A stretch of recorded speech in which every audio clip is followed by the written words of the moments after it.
SBP न्यूजमध्ये आपले स्वागत. 25 दिवसात होणार 7-12 उतार्यावर नोंद. राज्य सरकारने आय-सरिता आणि ई-फेरफार या दोन संगणक प्रणाली एकत्र करून 7-12 उतार्यावर नोंदणीची प्रक्रिया अधिक सुलभ केली आहे. यामुळे 25 दिवसात शेतकऱ्यांच्या 7-12 उतार्यावर नावाची नोंद होईल आणि तलाठी कार्यालयात जाण्याची आवश्यकता राहणार नाही. जमीन खरेदी केल्यानंतर प्रत्यक्ष 7-12 उतार्यावर नाव येण्यासाठी नागरिकांना तलाठी कार्यालयात हेलपाटे मारावे लागतात. या पार्श्वभूमीवर नोंदणी विभागाची आय-सरिता आणि भूमी अभिलेख विभागाची ई-फेरफार या दोन संगणक प्रणाली एकमेकांशी जोडण्यात आल्या आहे. त्यामुळे दस्त नोंदवल्यानंतर ऑनलाईन फेरफार नोंद घेतली जाणार आहे. या सुविधेमुळे 20 ते 25 दिवसात 7-12 उतार्यावर नाव नोंदवले जाणार आहे.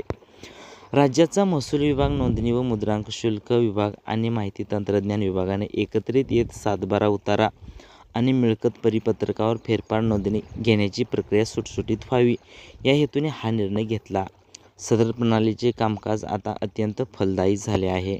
नोंदणी, मुद्रांक व शुल्क विभागाकडून दस्त नोंदणीसाठी सध्या आय-सरिता या संगणक प्रणालीचा वापर केला जातो. या प्रणालीच्या माध्यमातून खरेदी, विक्री, हक्कसोड, बोजा कमी करणे अथवा चढवणे आदी प्रकारांच्या दस्त नोंदणीची सर्व प्रक्रिया ऑनलाईन पद्धतीने केली जातात. दुय्यम निबंधक यांच्या कार्यालयात दस्त नोंदणी झाल्यानंतर ऑटो ट्रिगर पद्धतीने जमीन विकणारा आणि खरेदी करणाऱ्याची नावे, कुठली जमीन आणि किती क्षेत्र दस्तामध्ये दर्शवण्यात आलेले जमिनीचे मूल्य आणि हा व्यवहार कधी झाला आदी सर्व प्रकारच्या माहितीचा मजकूर तयार केला जातो. तो मजकूर महसूल विभागाच्या ई-फेरफार या संगणक प्रणालीला पाठवला जातो. त्यानंतर तलाठी यांच्यामार्फत संबंधितांना नोटीस काढली जाते व मंडलाधिकारी यांच्या मंजुरीने नोंद घेतली जाते.